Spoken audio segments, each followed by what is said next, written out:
الحمد للہ وکفا وسلام علی عبادہ الذین اصطفیٰ اما بعد۔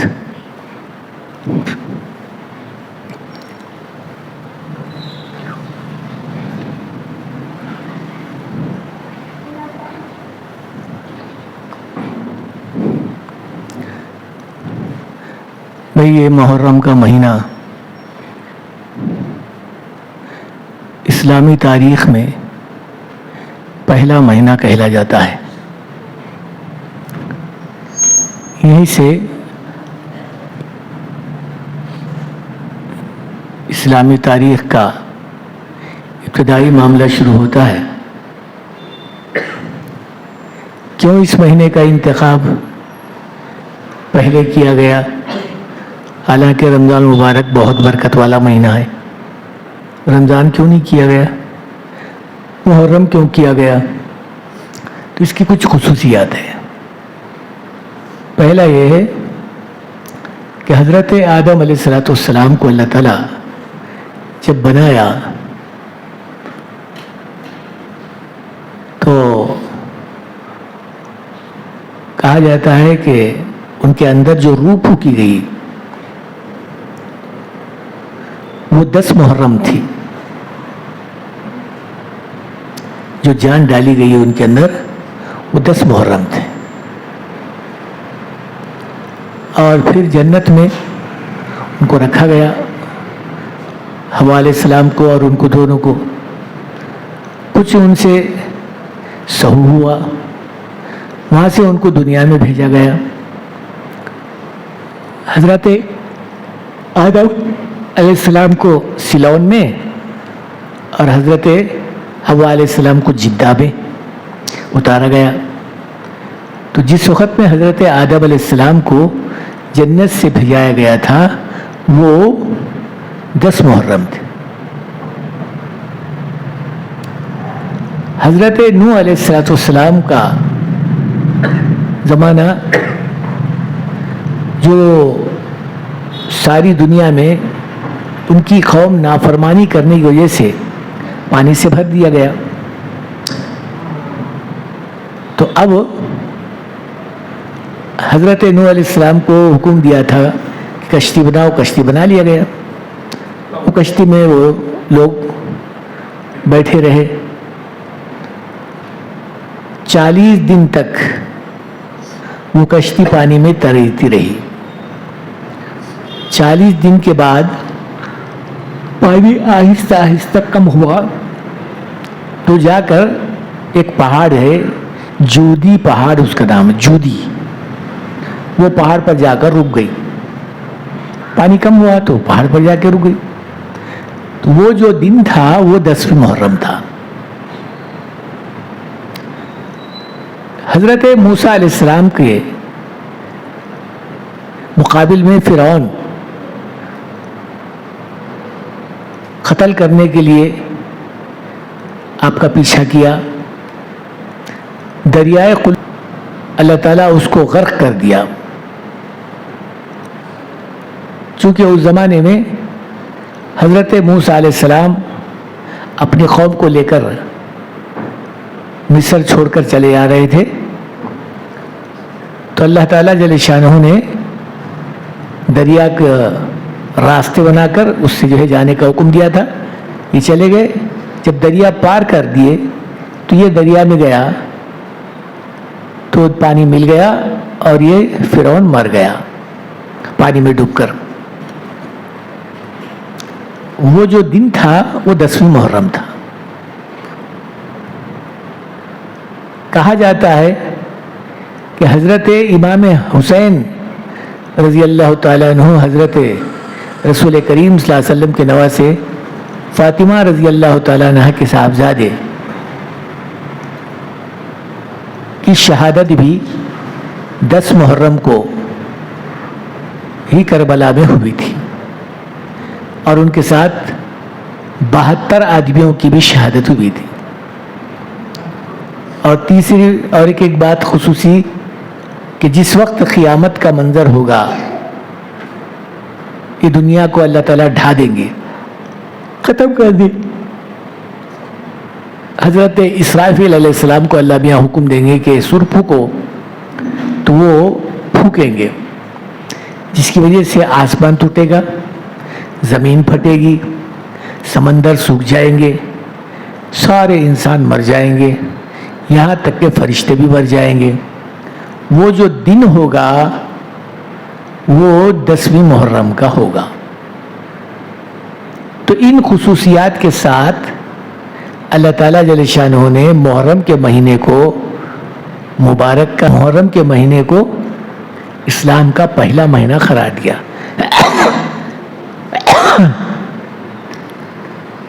اور پھر ایک جگہ لکھا ہے اسلام میں یہاں محرم کے مہینے کو مبارک کہا گیا ہے، تو اس سے پہلے یہودی اور دوسرے قوم والے حضرات اس ماہ مبارک کی بہت عزت کرتے تھے، بلکہ یہودیوں کے اندر ایک خاص خصوصیت یہ تھی کہ وہ روزہ رکھتے تھے، کیونکہ جو بتایا میں خصوصیات، آدم علیہ السلام کا بننا، دنیا کا بننا، نوح علیہ السلام کی کشتی کا ٹھہرنا، موسیٰ علیہ السلام کا پیچھا کرنا، فرعون کا غرق ہونا، یہ سب باتیں جو اس محرم کے مہینے میں 10ویں محرم کا، تو ان چیزوں کو جو ہے سامنے رکھ کر وہ لوگ اس بات کو متبرک سمجھ کر روزہ رکھتے تھے۔ تو حضور صلی اللہ علیہ وسلم کے پاس صحابہ آ کر کہنے لگے یا رسول اللہ، یہودی لوگ محرم کا روزہ رکھتے ہیں، ایک دن کا 10ویں محرم کا، تو آپ کا کیا اس میں مشورہ ہے؟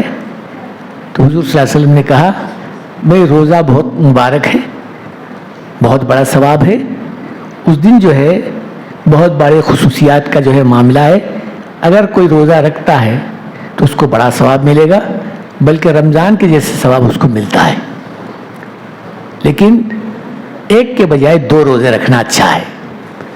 ایک روزہ تو وہ رکھیں گے، لیکن ہم لوگ چونکہ مسلمان ہیں تو 2 روزے رکھیں گے۔ تو اللہ کے رسول صلی اللہ علیہ وسلم کا اس وقت میں غالباً یہ کہنا کہ آئندہ اگر میں رہا تو 2 روزے رکھوں گا محرم کے، تو اس سے معلوم ہوتا ہے آئندہ رہوں گا تو کا مطلب یہ ہے آپ نہیں رہنے والے ہیں۔ اس سے اندازہ معلوم ہوتا ہے، چونکہ یہ محرم سے پہلے بولے تھے، اور سفر ربیع الاول کے مہینے میں آپ کا انتقال ہو گیا۔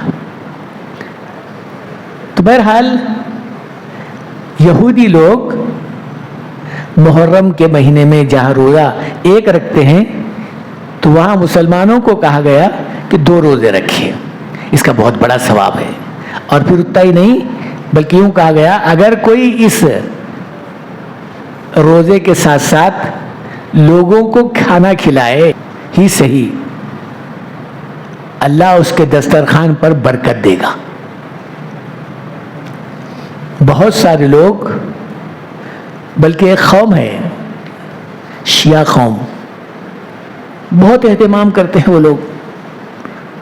ابھی دیکھو آپ حیدرآباد میں ہر جگہ پر دسترخوان لگے ہوئے ہیں، لنگر خانے چلے ہوئے ہیں، اور پھر شربتیں بٹ رہی ہیں، کھانا پک رہا ہے، لوگ کھا رہے ہیں۔ کبھی اتفاق سے ہمارا جانا ہوتا ہے تو منظر دیکھنے میں آ جاتا ہے۔ تو ایک قوم ہے جو کر رہی ہے، خیر کرنا کوئی بری بات نہیں ہے، لیکن اتنا زیادہ کرنا کہ اسی کو زیادہ اہمیت دینا بھی مناسب نہیں ہے۔ بہرحال 2 روزے رکھنے کا حکم دیا گیا ہے، تو 2 روزے اگر رکھے تو اچھا ہے، بڑا ثواب ہے، اور اس کے ساتھ ساتھ اگر اللہ کسی کو دیا ہے تو کچھ کھانا بنا کر اپن بھی کھائے اور اپنے ساتھیوں کو، غریبوں کو، پڑوسیوں کو بھی کھلانے کا اہتمام کرے، یہ بہتر ہے۔ جس کا دسترخوان وسیع ہوگا، جتنا زیادہ ہوگا، جتنا لوگوں کے ساتھ میں ہمدردی کا معاملہ کرے گا، اللہ اتنا برکت کا معاملہ کرے گا۔ کیونکہ یہ بات اپنی جگہ پر بالکل صحیح ہے جو لوگوں کو دیتا ہے اللہ اس کو دیتا ہے. اب جو لوگوں سے رک جاتا ہے پھر اللہ بھی روک دیتا ہے. اسی لیے فرمایا آدمی اپنے دل کو کھلا رکھے.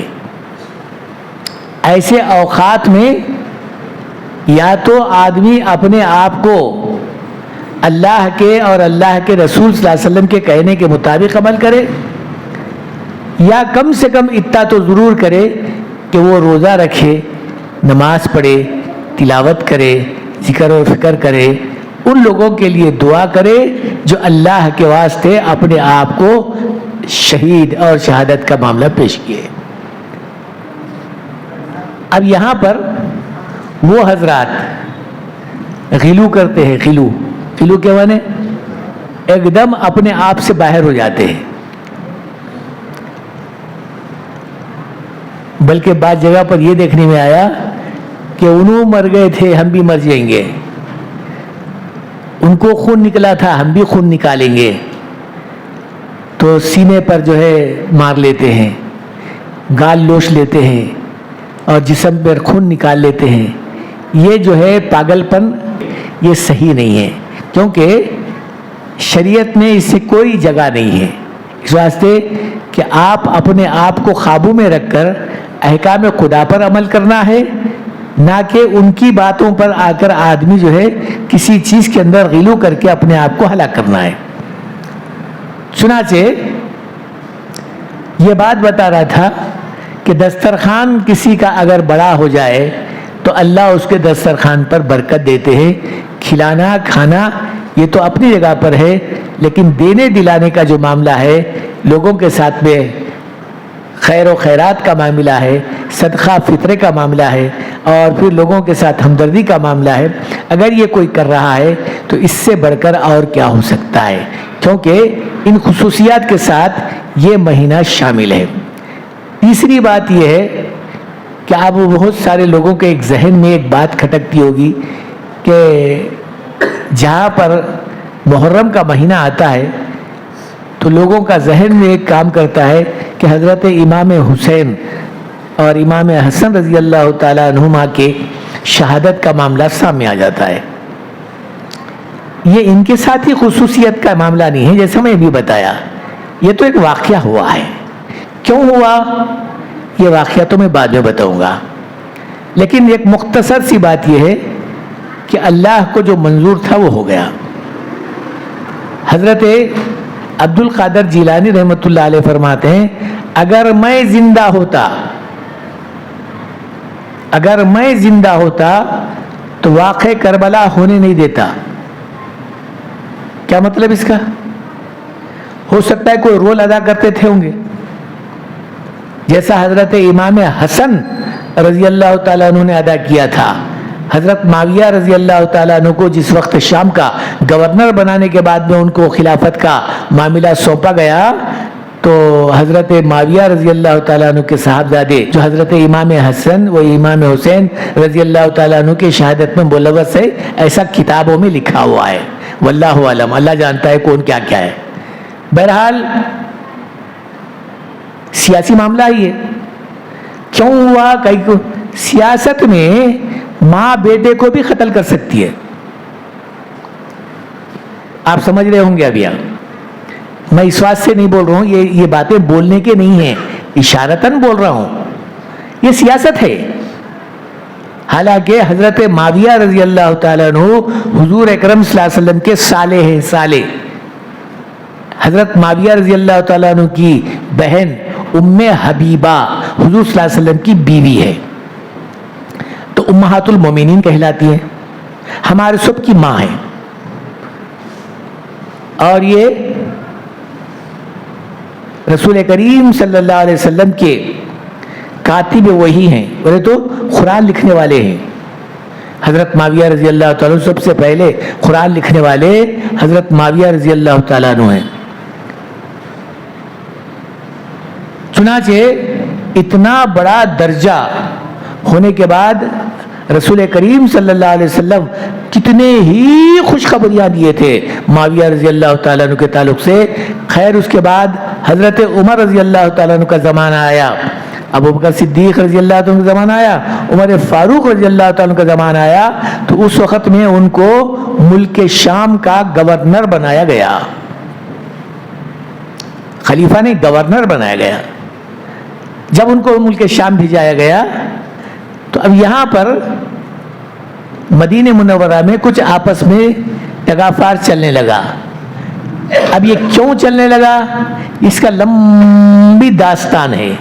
مختصر بات یہ ہے کہ ہمیشہ مسلمانوں کا دشمنی کا معاملہ یہودی کرتے آئے ہوئے ہیں، آج بھی کر رہے ہیں اور قیامت تک چلتے رہے گا۔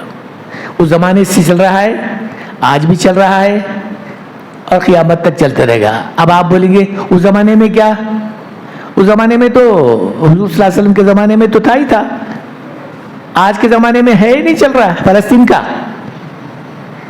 اور قیامت تک چلتا ہی رہیں گا۔ یہ مسلمانوں کو دیکھے تو دادا پیستے رہتے وہ لوگ، ان کا کہنا یہ ہے مسلمان دنیا میں رہا تو ہماری نہیں چلتی، مگر شرط یہ ہے مسلمان کی طرح بن کر رہا تو ان کی نہیں چلے گی، مگر رہ گئی رسم ازاں، روح بلالی نہ رہی، خالی پتلے کے سر کا رہا تو کیا فائدہ ہوا؟ جیسا آج ہم ہیں، ایک نہیں دو نہیں،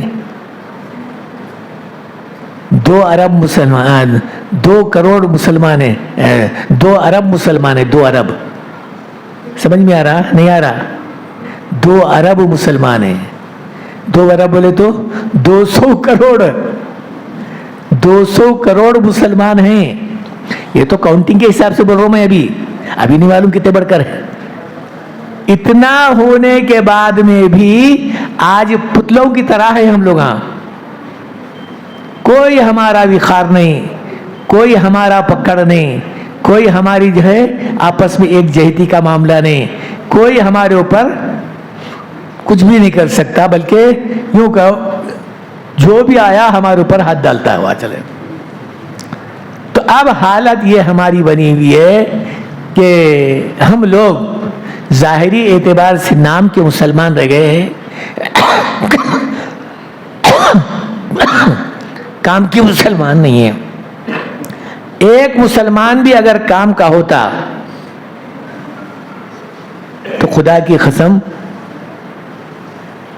یہ لوگ پیروں پر آ کر گرتے تھے اور بولتے تھے سب لوگوں کو دیکھ لیا گیا، سب لوگوں، گوروں کو بھی دیکھ لیا گیا، کالوں کو بھی دیکھ لیا گیا، جو آج امریکہ میں لڑ کر آپس میں ایک دوسرے کو مر رہے ہیں، اور گورے اور کالوں کا جھگڑا چل رہا ہے وہاں پر، اور چلتے رہے گا۔ یہ کون ہے لفظ بولنے والے؟ میں نہیں بول رہا ہوں، یہ مولانا الیاس صاحب رحمۃ اللہ علیہ آج سے قریب 70 سال پہلے بولے تھے، بنگلے والی مسجد میں، دلی نظام الدین مرکز میں یہ بات بولے تھے ارے بھائیو، آج تم لوگ یہاں چند آدمی نظر آ رہے ہیں، چند آدمی، ایک وقت آئے گا یہاں پر بلڈنگ بن جائے گی، ٹھنڈے ملک والے لوگ، گرم ملک والے لوگ آتے رہیں گے، ان کے لیے بہتر یہ ہے کہ یہاں پر کچھ مکانات ایسے بنائے جائیں جس کے اندر ٹھنڈا اور گرم کا مسئلہ ہو۔ لوگ ہنسنے لگے، کہنے لگے حضرت ٹھکانہ ہمارا نہیں ہے، کہاں خوابہ دیکھ رہے ہیں آپ؟ ہمارا ٹھکانہ نہیں ہے، کھانے کو کھانا نہیں ہے، رہنے کو گھر مکان نہیں ہے، اور پھر وہ جو ہے ٹھنڈے ملک والے لوگ آئیں گے، گرم ملک والے، یہ کوئی بات ہے؟ کہا کہ آئیں گے۔ اور پھر یہ بات بھی سن لو، لوگ آ کر بولیں گے ہم ہر جگہ دیکھ کر آئے ہیں، گوروں کو بھی دیکھ لیے ہیں، کالوں کو بھی دیکھ لیے ہیں، کسی کی حکومت ہمارے کو سمجھ میں نہیں آئی۔ اے مسلمانوں، اے ایمان والو، اے اللہ والو، آج آپ لوگ حکومت کرو، ہم آپ کے پیچھے ہیں، ہم آپ کا ساتھ دینے کے لیے تیار ہیں۔ تو مولانا الیاس صاحب رحمۃ اللہ علیہ کہتے ہیں ارے بھائی وہ وقت آئے گا وہ وقت، اس وقت ہمارے بزرگ حضرات کہیں گے ارے حکومت تو تم ہی کرو، حکومت تو تم ہی کرو، مگر مشورہ ہم سے لیتے رہو، مشورہ ہم سے لیتے رہو، حکومت تم ہی کرو۔ تو میرے بزرگوں دوستو، یہ مسلمان اگر صحیح مسلمان ایمان والا اپنے ایمان پر جمع رہا، اپنے عمل پر جمع رہا، پھر تو کیا پوچھ رہے ہیں، یہ دنیا کی طاقتیں آپ کے پیچھے پیچھے رہیں گی، بلکہ آپ کے قدموں میں آ کر گرے گی، آپ کے قدموں میں آ کر گرے گی۔ ہمارے ہندوستان کا میں پہلے بھی بتایا تھا، ہمارے ہندوستان کا سربراہ مہاتما گاندھی جس وقت 1947 سے پہلے چل رہا تھا، الیکشن کا معاملہ چل رہا تھا، انگریزوں کو بھگانے کا معاملہ چل رہا تھا، سارے کے سارے لوگوں کے اندر یہ بات کا اعلان ہو گیا کہ انگریز لوگ چلے جاؤ، تو انگریز بولے کہ بھئی اب یہ سب لوگ ایک ہو رہے ہیں، اب ہمارا جانا ضروری ہے، اب یہاں ہمارا ٹکنا مشکل ہے، لہٰذا جانا چاہیے۔ اب وہ جانے کی تیاری کر رہا تھا، تو مہاتما گاندھی کا ایک اسٹیٹمنٹ ہے، اس زمانے میں ایک پیپر نکلتا تھا، پیپر اخبار، ہریجن کا نام اس کا ہریجن تھا، اس اسٹیٹ میں جو ہے پیپر میں یہ اسٹیٹمنٹ ہے مہاتما گاندھی کا، اے ہندوستان والو، انگریز چلے جائے گا، مجھے امید ہے انگریز نکل جائے گا، اب حکومت تمہارے حوالے آ جائے گی، ہو جائے گی، لیکن یاد رکھو اگر حکومت کرنا ہے تو ابو بکر صدیق و عمر فاروق جیسی حکومت کرنا۔ کیا بھئی گاندھی صاحب مسلمان تھے کیا؟ کیا کوئی جو ہے نواب کی اولاد تھے؟ کیا بات تھی، کیوں ایسا بولا؟ تو اس کے سامنے پوری تاریخ تھی، اور یہ بات بتایا، معلوم تھا اس کو واقعی اگر کوئی حکومت ہے تو اسلامی حکومت ہے، مسلمانوں کی حکومت ہے، ایمان والوں کی حکومت ہے، اس کے علاوہ کوئی حکومت نہیں ہے، جو بھی کرے گا وہ بیکار حکومت ہے، صحیح حکومت مسلمانوں کی ہے۔ تو میرے بزرگوں دوستو، اگر مسلمان کے طریقے پر رہا، ایمان والا اپنی جگہ پر جمع رہا، وہ زمانہ نہیں، آج کے اس زمانے کی بات کر رہا ہوں، آج کے ایک بھی مسلمان اگر اپنے ایمان کے اوپر جمع ہے تو پھر میرے بزرگوں دوستو، ساری دنیا کی طاقت ایک طرف، ایمان والے کی طاقت ایک طرف۔ اس لیے اللہ کے رسول صلی اللہ علیہ وسلم نے فرمایا، من کان للہ کان اللہ لہ، جو اللہ کا ہوتا ہے اللہ اس کا ہو جاتا ہے۔ جس کا اللہ ہو گیا تو بھلا بتائیے اس کا کون بگاڑ سکتا ہے؟ مگر ہم اپنے اللہ کو اللہ ہی بنائے نہیں، اللہ کی مانے نہیں، نبی کی بات مانے نہیں، نبی کے طریقے پر چلے نہیں، تو ظاہر بات ہے پھر تو اللہ والے بنیں گے کیسا؟ اللہ ہمارا ہوگا کیسا؟ جب اللہ ہی ہمارا نہیں ہوگا تو پھر دنیا والے ہمارے کیا ہوں گے؟ تو بہرحال اپنی جگہ پر یہ ہے۔ تو میں یہ بات بتا رہا تھا، یہ جو 10ویں محرم کا معاملہ ہے یہ سیاست ہے۔ حضرت معاویہ رضی اللہ تعالیٰ عنہ کے تعلق سے حضور صلی اللہ علیہ وسلم بڑے پیشن گوئیاں کیے تھے، اور پھر حضرت معاویہ رضی اللہ تعالیٰ عنہ جہاں صالح ہیں، اتنی محبت تھی حضور صلی اللہ علیہ وسلم سے، اتنی قربت تھی کہ حضور صلی اللہ علیہ وسلم کو چھوڑ کر ایک منٹ بھی نہیں رہتے تھے سوائے نیند اور پیشاب پاخانے کے، باقی سارا وقت حضور صلی اللہ علیہ وسلم کے ساتھ گزارتے تھے۔ یہاں تک ان کی محبت کا اندازہ لگاؤ آپ، جو حضور صلی اللہ علیہ وسلم ناخن نکالتے تھے، بال کتراتے تھے، اپنے سر کے بال یا داڑھی کے یا مونچھ وغیرہ کے بال کتراتے تھے، تو بال کو جمع کر لیے تھے، ناخنوں کو جمع کر لے کر رکھ لیے تھے۔ جس وقت بیمار ہوئے اور ملک شام کے گورنر بنے. حکیم آ کر یہ بتا دیا کہ تمہاری طبیعت بہت زیادہ خراب ہے, اب آئندہ جو ہے آپ کے لیے بہت احتیاط کی ضرورت ہے. تو اپنے بیٹے کو بلایا, کہا کہ بھائی میرا شاید آئندہ رہنا مشکل ہے, مگر یہ چند وصیتیں ہیں. میں ایک وصیت اس میں یہ بھی ہے کہ میں انتقال کر جاؤں گا تو یہ بال ہے, یہ ناخن ہے, یہ بال اور ناخن میرے میت کے اوپر خبر میں ڈال دینا, تاکہ اللہ کے رسول صلی اللہ علیہ وسلم کی محبت کا ثبوت میں کم سے کم اللہ کے رسول صلی اللہ علیہ وسلم کو دیتا ہوں. اتنی محبت تھی اللہ کے رسول صلی اللہ علیہ وسلم سے کہ مرتے وقت میں بھی ان کے بال اور ناخن اپنے جسم پر, اپنے منہ پر ڈال لے کر گئے ہیں. اور یہ بات بھی اللہ کے رسول صلی اللہ علیہ وسلم نے فرمایا, اصحابی کالنجوم بأیہم اقتدیہم اہتدیہم. ایک صحابی کا بھی آپ دامن پکڑ لو تو وہ سیدھا سیدھا جنت میں پہنچا دے گا.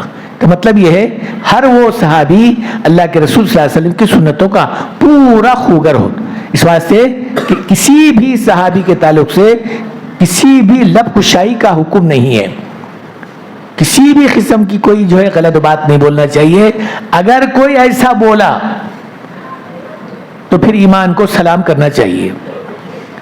اللہ کے رسول صلی اللہ علیہ وسلم نے فرمایا میرے صحابی کے تعلق سے بدگمانی ایمان کے ختم ہونے کا ذریعہ ہو سکتا ہے. مگر یہاں پر حضرات, وہ حضرات سے میں کہوں گا جو حضرات صحابہ کو برا بولتے ہیں, شیعہ حضرات بھی برا بولتے ہیں, 5 صحابہ کے علاوہ باقی سب ان کے پاس برے سے یہاں سے وہاں تک. تو میرے بزرگوں دوستو, حضرت معاویہ رضی اللہ تعالیٰ عنہ کو یا ان کے دوسرے لوگوں کو جو برا کہنا ہے یہ بہت ہی بہت زیادہ برا ہے. اس واسطے ہماری لب کشائی ہمارے ایمان کو ختم نہ کر دے.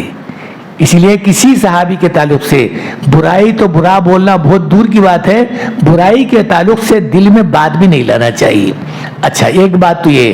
دوسری بات یہ ہے واقعہ کربلا میں جتنے باتیں ہوئے ہیں میں مختصر انداز میں یہ بات کہوں گا. یہ جو لکھا گیا ہے تاریخ, اس زمانے میں لکھنے والے جو ہے نا وہ شیعہ ہے. جو تاریخ لکھنے والے ہیں وہ شیعہ ہیں. اب ظاہر بات ہے شیعہ حضرات اپنی تعریف کریں گے, سنیوں کی تعریف کیا کریں گے انہوں. ایک بات تو یہ ہوا. اچھا, واقعہ کربلا کے کم سے کم 300 سال بعد, 300 سال یہ تاریخ کو پھر لکھا گیا ہے. بعض جگہ 140 سال لکھا ہے, بعض جگہ 300 سال لکھا گیا ہے. اب ظاہر بات ہے 140 سال کے بعد میں بھی اگر لکھے گئے تو کیا یاد رہتا. اب لکھنے والا مرچی نمک لگا کچھ لکھتا انہیں, کیا کوئی خاموش لکھنا انہیں, کیونکہ اپنی کتاب چلنا ہے. تو میرے بزرگوں دوستو, جتنے واقعات یہ لکھے گئے ہیں اس میں سے صحیح واقعات بہت کم ہیں, غلط واقعات بہت زیادہ ہیں. اسی لیے ایک زمانہ گزرا ہے ہمارے ہندوستان میں, بہت سارے لوگ جو بادشاہیت کرتے ہوئے آئے ہیں وہ مغلیہ خاندان کے بادشاہیت کرتے ہوئے آئے ہیں. اس میں سے 80% لوگ مغلیہ خاندان کے شیعہ ہیں. 80% لوگ. اب ظاہر بات ہے شیعہ جو ہوں گے وہ سنیوں کے خلاف ہوں گے. اسی لیے ہمارے بچپن میں بھی میں دیکھتا تھا لوگ علاوہ کھیلتے تھے, پیرا لے کر ناچتے تھے, محرم میں گاتے تھے, نہیں معلوم کیا کیا بنا بنا کے کھاتے تھے. یہ سب ان کی دین ہے, یہ ہمارا کچھ بھی نہیں ہے, اس میں ہمارا کچھ بھی نہیں ہے, یہ سب ان کی دین ہے. تو میرے بزرگوں دوستو, یہ آہستہ آہستہ آہستہ اب کم ہوتے جا رہا ہے. جیسے جیسے معلومات ہو رہے ہیں ویسا ویسا کم ہوتے جا رہا ہے. تو میرے بزرگوں دوستو, سب سے بڑی بات یہ ہے کہ صحیح واقعات کا معاملہ یہ ہے کہ بھئی ہم اپنے آپ کو یوں سمجھیں یہ اللہ کو جو منظور تھا وہ ہو گیا ہے، جو اللہ چاہتے تھے وہ ہو گیا ہے، اور جو صحیح ہے وہ اللہ جانتا ہے۔ ہم کسی کے تعلق سے برا نہ کہیں، اللہ ان کا بدلہ ان کو نصیب کرے گا، چاہے وہ حضرت علی اچھے جو ہے راستے پہ ہو یا حضرت معاویہ صحیح یعنی حق کے راستے پر ہو، اللہ جانتا ہے۔ اللہ ان لوگوں کو ان کے مطابق ثواب کا معاملہ عطا کرے گا۔ اللہ ہم سب لوگوں کو کسی صحابی کے تعلق سے برا سوچنے کی توفیق نہ دے بلکہ اچھا سوچنے کی توفیق دے۔ اللہ نہ کرے کہ جس کی وجہ سے کہیں ہمارا ایمان خطرے میں نہ پڑ جائے۔ اسی لیے میرے بزرگوں دوستو، ہمارے جتنے بھائی ہیں، جتنے ساتھی ہیں، ایک تو یہ ہے کہ اس ماہ محرم میں بہتر یہ ہے کہ جتنی باتیں بتائی گئی ہیں انہیں غیر ضروری باتوں سے پرہیز کرے، روزہ رکھے، نماز پڑھے، اور اللہ دیا ہے تو کچھ خیرات و صدقہ کرتے رہے، اور لوگوں کو کھانا کھلانے میں کوئی پیچھے نہ ہٹے بلکہ غیر ضروری چیزوں سے بچنے کی فکر کرے۔ اللہ ہم کو بچنے کی توفیق نصیب فرمائے۔ وما علینا الا البلاغ۔